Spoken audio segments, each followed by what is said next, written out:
Hello, Hi. there is Preacher Leela, and I will bring in our thing here now. With a little luck here, this will work. And see, there we are. At verse 3. And we are at verse 3. And let's see how to do this. I guess what we were doing is making it full screen. Am I remembering that correctly? Yes.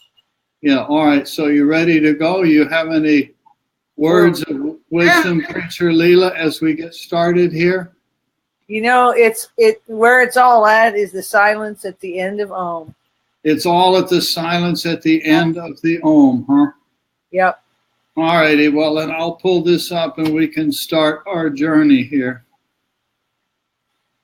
You ready? Ready. Okay, there we go. Can you see it now? It hasn't changed for me, but I can see it. I see. Okay, well, I've got it big. I've got it as big as I can get it right now. There may be a delay or something, but I can still see it. And hopefully everybody else sees it big. We hope so. I can go over here and double check it real quick. Check on the download and see what's happening here. Yep, there it is. It's live. It's live. Verse 3. Verse 3, Wisdom of the Ancient Sages, Mundaka Upanishad.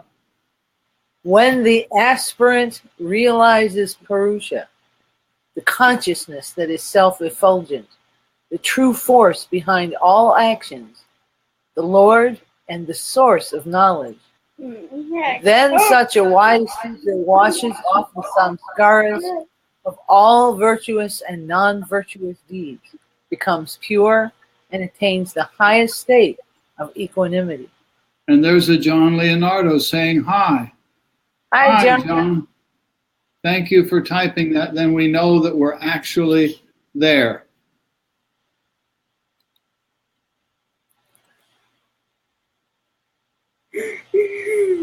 This third verse reiterates that when the aspirant learns to contemplate and meditate on the golden hue, then he or she enjoys the splendid happiness of the limitless and immutable Brahman.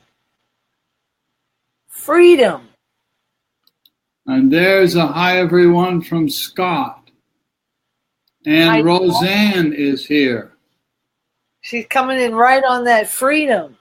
She's coming in, yeah, perfect timing, huh?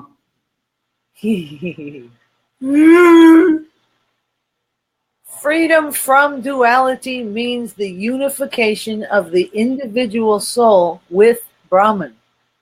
The aspirant therefore should tread the path of spiritual practice with firm determination and develop intense longing, not a longing for the world or to enjoy worldly pleasures, but only to attain absolute freedom.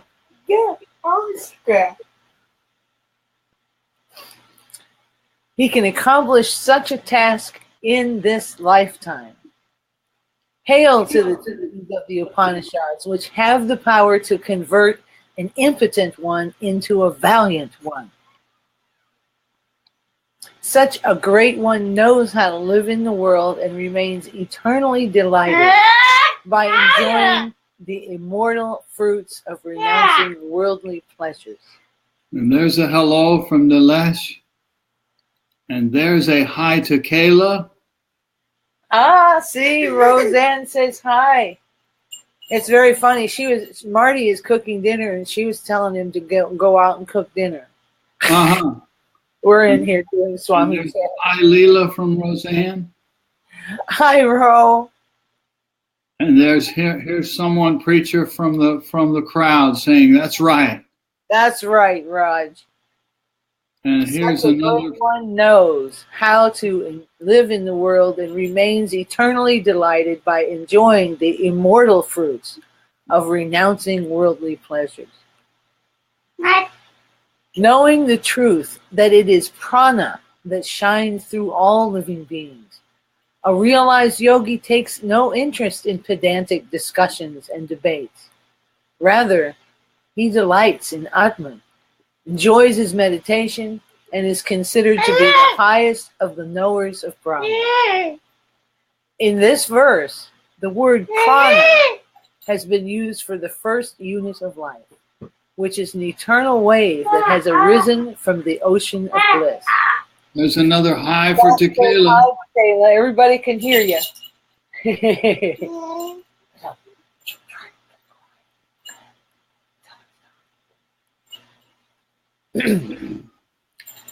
Which is an eternal wave that has arisen from the ocean of bliss, prana, the first unit of life. It can be called the Supreme Being, too, for this is the very first wave of light that creates many ripples, such as the mind, its modifications, the senses, and the various elements of the body. Here the word prana is not meant for the two breaths that constantly guard the city of life. The advanced student of the sovereign science of the Upanishads knows that the breath is like a horse, and the rider is prana. One is only a vehicle, the other is the rider. Pranayama is the science of learning that all the phases of life are the projections of this eternal wave, which is called prana. It is not inert or inanimate, but it is the center of consciousness within, the first manifested one, the dweller in the cave of the heart, as has been previously explained. That was last week. There are three paths of sadhana. First, sadhana through the mind, intellect, and emotion, which is the path of knowledge and bhakti.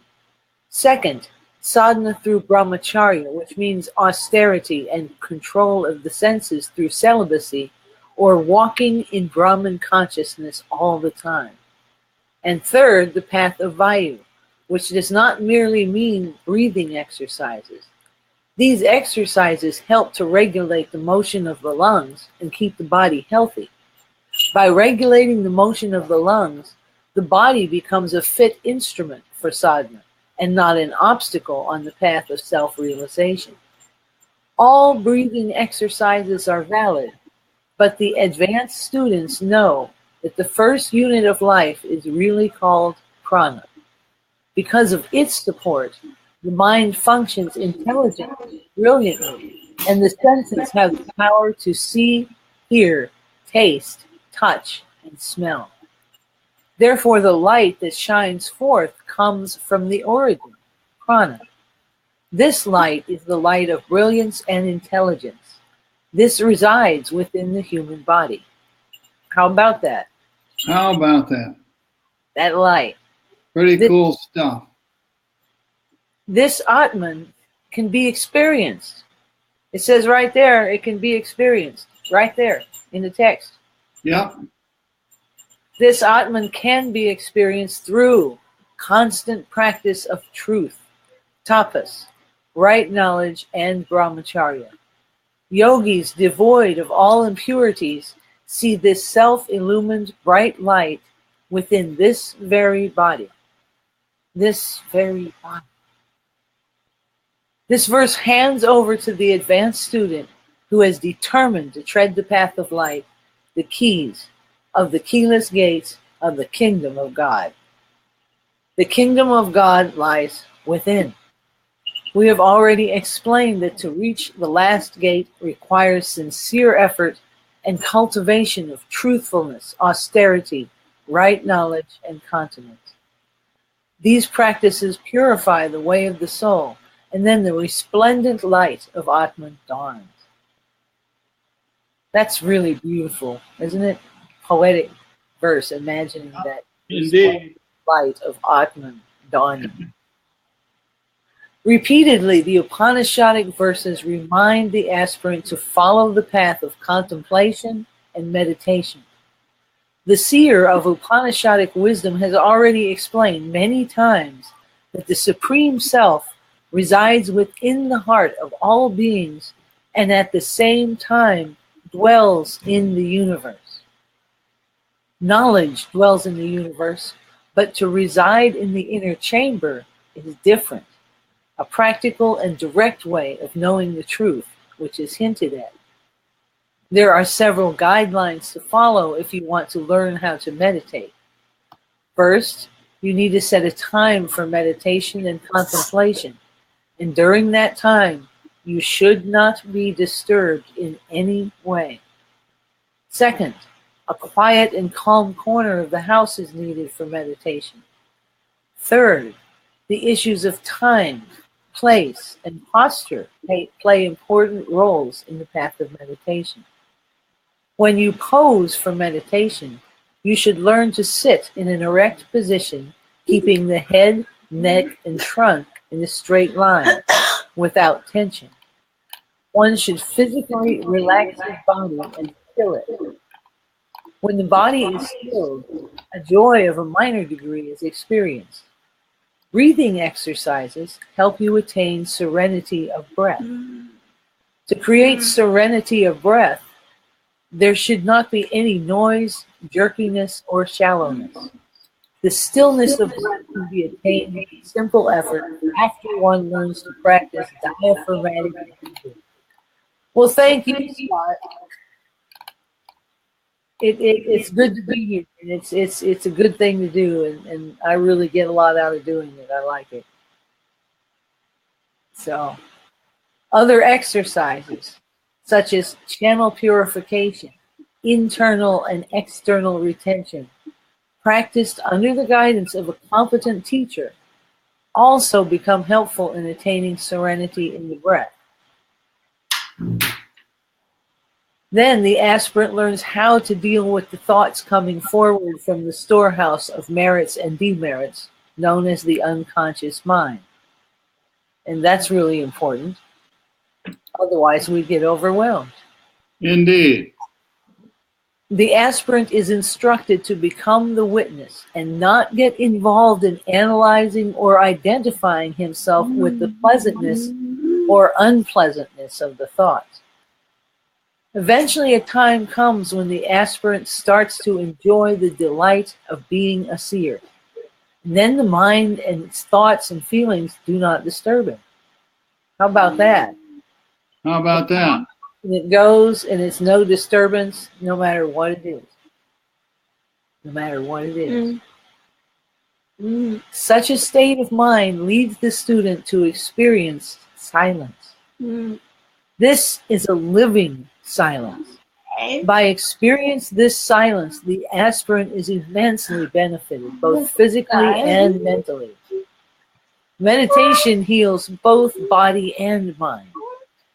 A simple, systematic method of fathoming the inner realms patiently and persistently under the guidance of a teacher of meditation will help an aspirant to enjoy inner serenity and peace. How about that? How about that? Your video has frozen, Leela. I don't know if it matters, but if you want to show yourself off there a little bit, maybe you can refresh the screen and it'll bring it back. And that was the control R, right? I think it's Command R. Oh, Command R. You like all of this stuff, I need to hear it more than once. Control R. I don't know. Wait a minute. Hold on a second here. I'm sorry. Yes, it's Command R. Command R. Okay, here we go. All righty.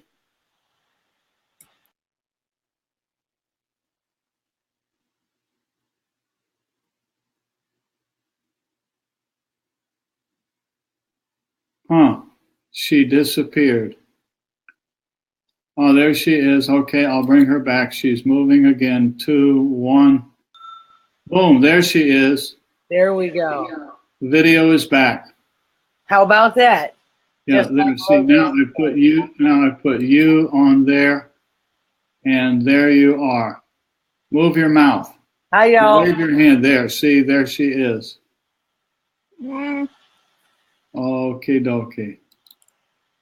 In this process, the mind becomes purified, just as gold is purified when it is heated. Such a mind becomes like a calm lake. Then one can see what is under the surface of the water. There lies the glittering, immortal jewel of Atman. After reaching this state, a student excuse me, attains a deeper state of silence, known as samadhi.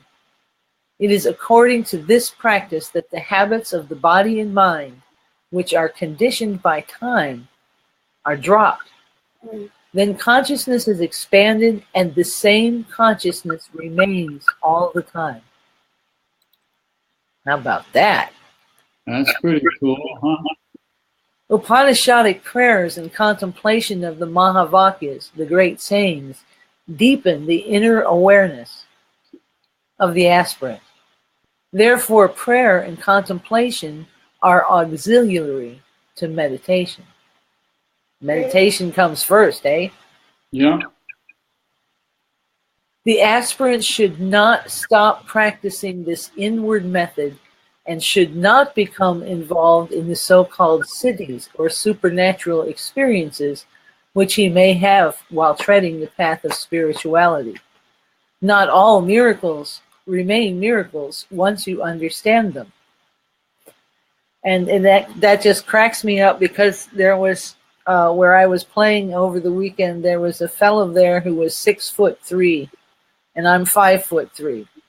And he was exactly 1 foot taller than me. And people kept mistaking me for him. And it just cracked me up that here is this big, huge guy, and people are mistaking me from him and calling me Michael. And and I teased him back, and I said, well, it's my yogic power. I can appear larger. And I laughed about that and walked away. So I don't try to appear larger any longer, but it did seem to happen for a moment. It happens naturally, huh? Yeah. There you go. Indeed. Such perception is limited. The field of the conscious mind, though higher, is also still limited. The field of the unconscious mind, though vast, is like a dense forest, and one cannot go beyond it without the help of a competent teacher and meditative practice conducted regularly and punctually. Truth alone wins. Truth alone wins. Hallelujah. Never. Hallelujah. The path leading to the divine is paved by truth. By following this path, the seers who are free from all desires attain the highest abode of truth. And Kayla had her free there. I don't know if you all heard it. I heard it. It was there.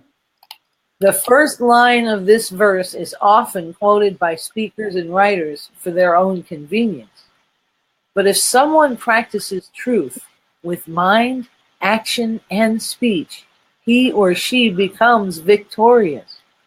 One who leads the life of spiritual striving and understands that practicing truth is the most important part of the discipline attains the opportunity to tread the path of light, or Devayana, the path of bright beings.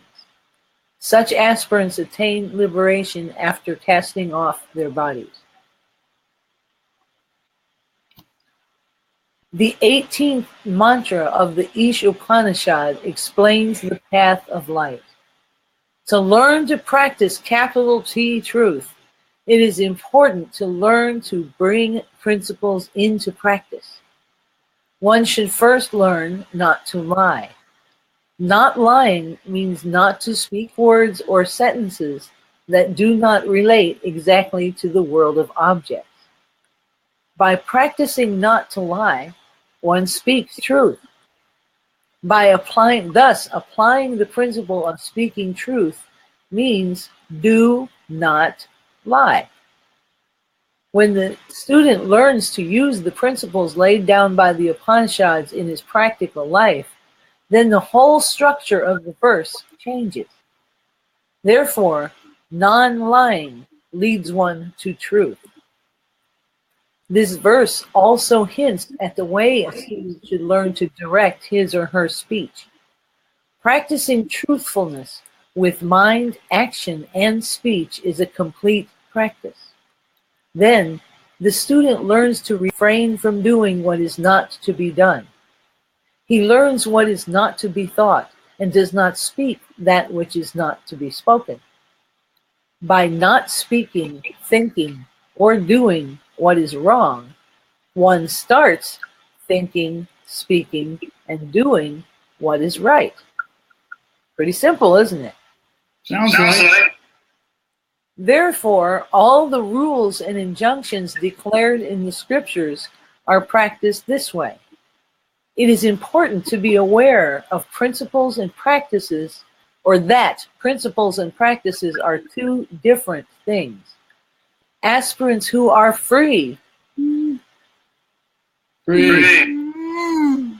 from delusion, falsehood, vanity, and attachment to the world, and who have no worldly desires, attain this supreme state. Did you change something because suddenly there was echoing? No, I didn't change anything. No, now it's gone. No, so never mind. Maybe it was that I simply came forward or backward from the microphone. That's what somehow that did something. There's a free from Roseanne. Free! Okay, here we go. Verse 7. It is infinite, divine, and indescribable, and is subtler than the subtlest. It is further than the farthest, and yet to those who see it, it is very close, residing in the cave of the heart. This verse uses the word vast to describe the experience of happiness and delight, which is as vast as imagination, which is subtler than the most subtle and self-luminous. Verily, the glimpse of the Supreme Self, Brahman, leads the aspirant to self-realization. Then he or she knows the one who is far and yet very near, and knows that same one is the indweller in all human beings and all creatures and all critters, whether they be on 4 legs or 2 legs or swim or fly or crawl on the ground. All them critters. All them critters. He directly realizes that the truth leads him to the experience of that knowledge which is self-luminous, like the sun, moon, and stars. This knowledge is subtler than akasha, or space. The wise thus identify themselves as seers and see in all living beings the same self of all. Verse 8. It cannot be seen with the eyes, nor described with speech. It cannot be known through the senses or achieved through the austerities or rituals or ceremonies. When as a result of knowledge, his mind is purified and calm, the yogi meditating on the absolute attains the direct experience. And that's what we want, ain't it? There you go. This verse again gives a special method of realizing Brahman. This great and bold saying should not be misunderstood. I will ask the reader to enjoy a humorous story before considering it. Once I met a Mohammedan, a good and gentle man, but poor in his knowledge of the Quran Sharif. I asked him, "Do you attend your namaz, prayers, regularly?" He said, "It is written in the Quran, don't read namaz." So I don't read the Quran and I don't do my prayers. This shocked me, and I said, "Can you show me where it is written?" He brought out the holy book, which was wrapped in a blue silken scarf, and he opened the book and showed me the verse. It said, "Don't read the Quran." Showing me only that passage, he immediately closed the book. I said, "Please open the book and show me what is written beyond that verse." It actually said, "Don't read the Quran when you are impure or unclean." Thus, the shallow study of the scriptures, or the mere study of the scriptures without practicing spiritual disciplines, will not allow the student to go beyond the spheres of the sun and moon. Mere knowledge of the scriptures, mere knowledge of the scriptures will nourish only the vanity, and therefore the so-called learned ones will only become egotistical rather than actual knowers of the valuable sayings of the scriptures. Such is the case with people who do philanthropic or charitable work for the sake of name and fame, because their lust, their real motivation behind their charity, will not change their internal states of mind. Therefore, the verse says, even knowledge of the scriptures and charitable work do not help one to dispel the darkness of ignorance. But this does not mean that one should not study scriptures or do charitable work. This verse says that sensory perception has no power to grasp Brahman, nor does penance or even philanthropic or charitable works. If someone does not understand the saying correctly, he will not grasp its true meaning.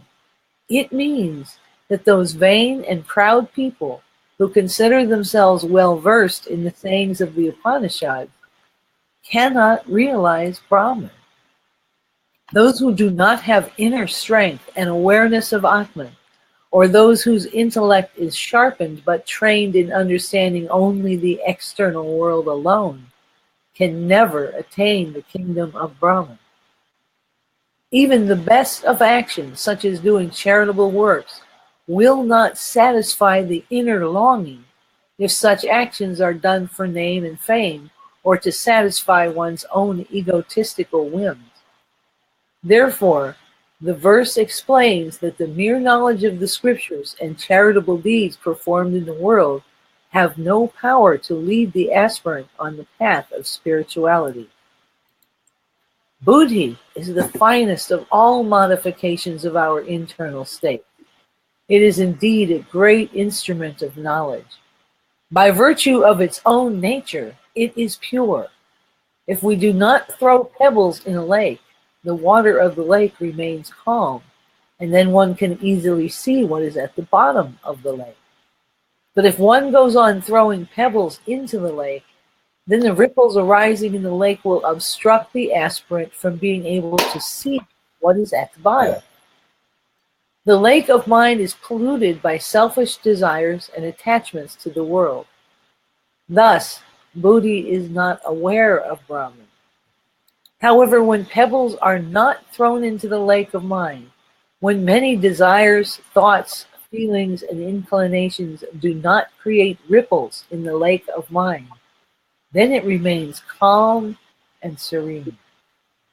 Through the pure and higher Buddhi, one realizes and expands awareness. This extremely subtle Atman, residing in the cave of the heart, can be known through pure intelligence. Prana has entered this body in 5 forms. Along with prana, the mind pervades the whole body of living beings. When this body-mind organization is purified, Atman shines forth.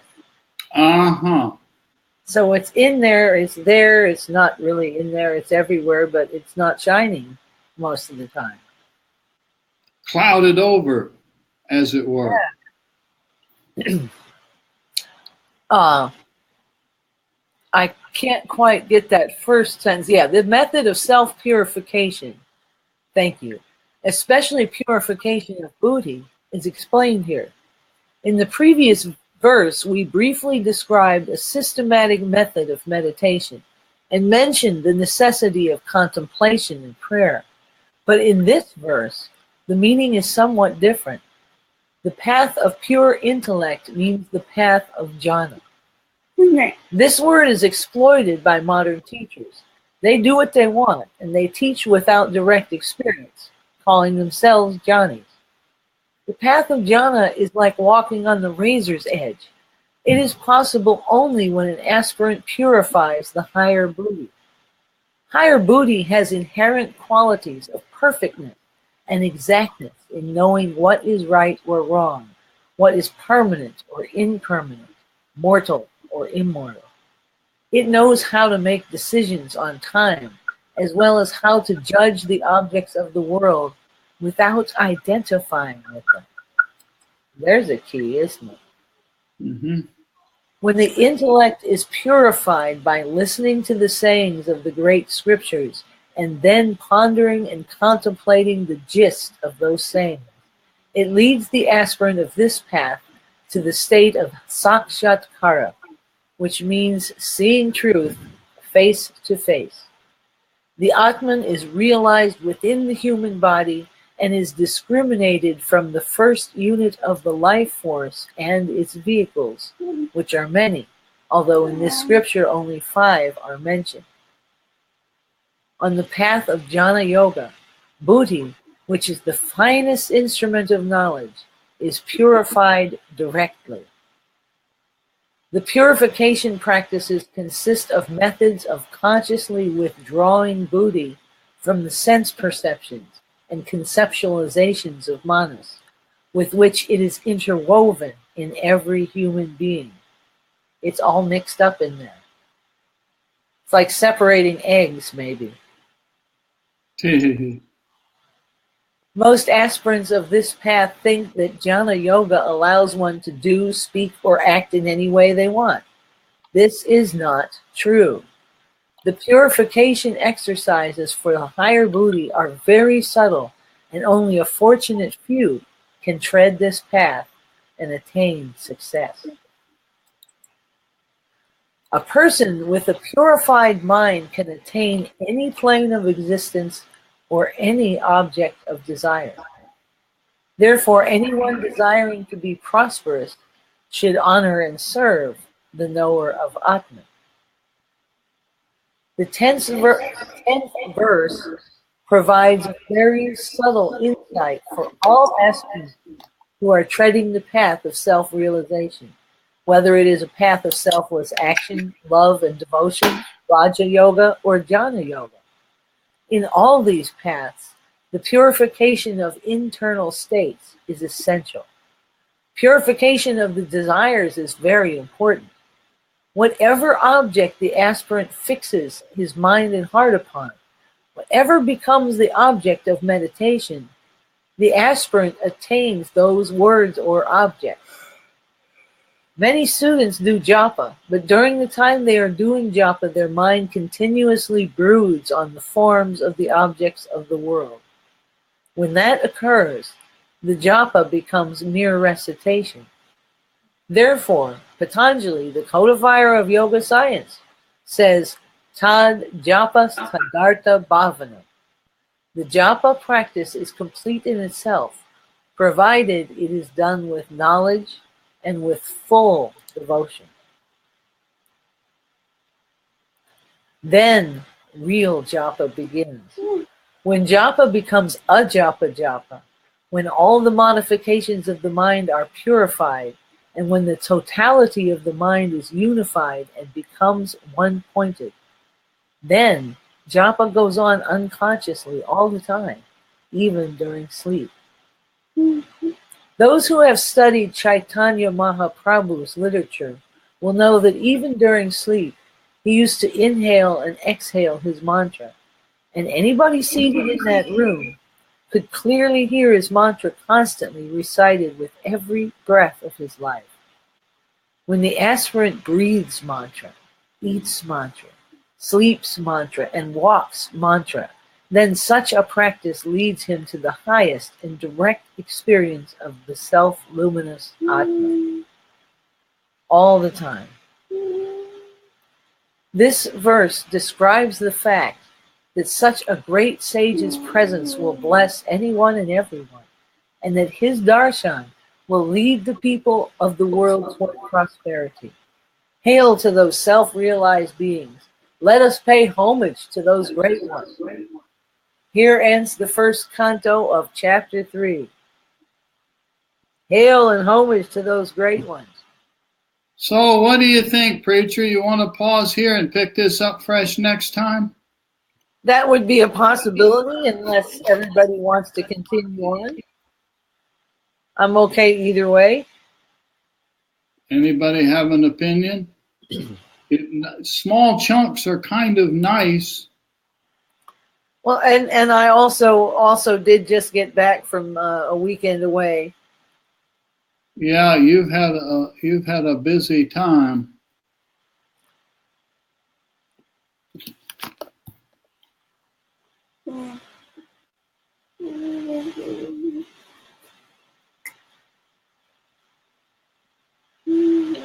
Kayla wanted to go eat some. That would be my inclination, but you're the preacher, and if you want to go on, then we'll go on. But my inclination would be, here's a breaking point to stop here and pick it up fresh next time. That is also my inclination today. Okay, because we're not trying to fill the clock or anything like that. And so smaller chunks, I think are kind of nice. And this is pretty rich stuff. And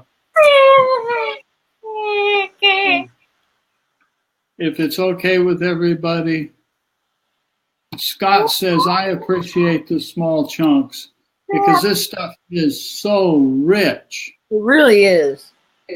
And so I kind of enjoy the small chunks. I'm going to pull this out of here, and we can sit here and smile at each other and wave and see if anybody else, let's put that up there and kick that off. And so anybody else have any closing comments or anything? Thank you, preacher. There's somebody mentioned earlier however it was said, the passion with which you do that. That was very nice. I think Spot said something like that. And yeah. Yes, Nilesh agrees. Good stopping point. And so it just sort of presented itself to us right there. And so welcome home. Leela was off in a big gathering somewhere. And, yeah, I was playing harp for dinner. Playing harp for who? Dinner. Dinner? Yes. Playing harp. You play harp, they feed you. Is that what you mean? The sound has gone bad for a moment. The sound has gone bad? It's back now. Okay. How do you know it's gone and back? Because it sounded really weird for a minute, and then it sounded back to normal. Oh, to you as well, huh? Yeah. John posted there, do you have sound? And so there is an echo, says Deepti. Sometimes that seems to happen for unexplained reason. When it has come up, we have checked it here and we have checked it on the other end, and it doesn't seem to be our microphones and earphones. The only thing we can think is that somewhere in the technology between BeLive and Facebook, something is going goofy there from time to time. Huh. But it seems to not last very long. I mean, I can mute Leela. So right now, Leela is muted. I got frozen. You got what? Frozen. Yeah, you just got frozen again. Your video got frozen, and I can mute my. And for those few seconds that I was muted, maybe the sound changed. Leela, wear a headphone. That's one of the things, but sometimes it helps and sometimes it does not, Deepti. I appreciate that you are guessing an answer to this, but it may not be the case. We have experimented a lot with earbuds and headphones and that, and there seems to be something that sometimes happens that's unexplained. Your audio is still there, though, to me, Leela. Oh, good. Your audio is there. I can hear Tequila talking, and but your video froze. I'm frozen, yeah. So see, even if I put you full screen, it's still a frozen full screen, and you would have to refresh to get your video to come back. Yeah. So let's just pause here, and we'll leave with your smiling face on there as it is. Okay. Okay. Tee-hee-hee. Thank you all for playing. All righty. Much Bye. love to everyone. Everybody imagine that Leela is waving bye-bye. Bye, y'all. There it is. A bye, y'all. A sweet bye, y'all. All righty. Bye-bye, all. Have a wonderful meditation. And remember, it's in the silence after the Om. That's right. And there it is. Tat Sat. Bye-bye. Bye.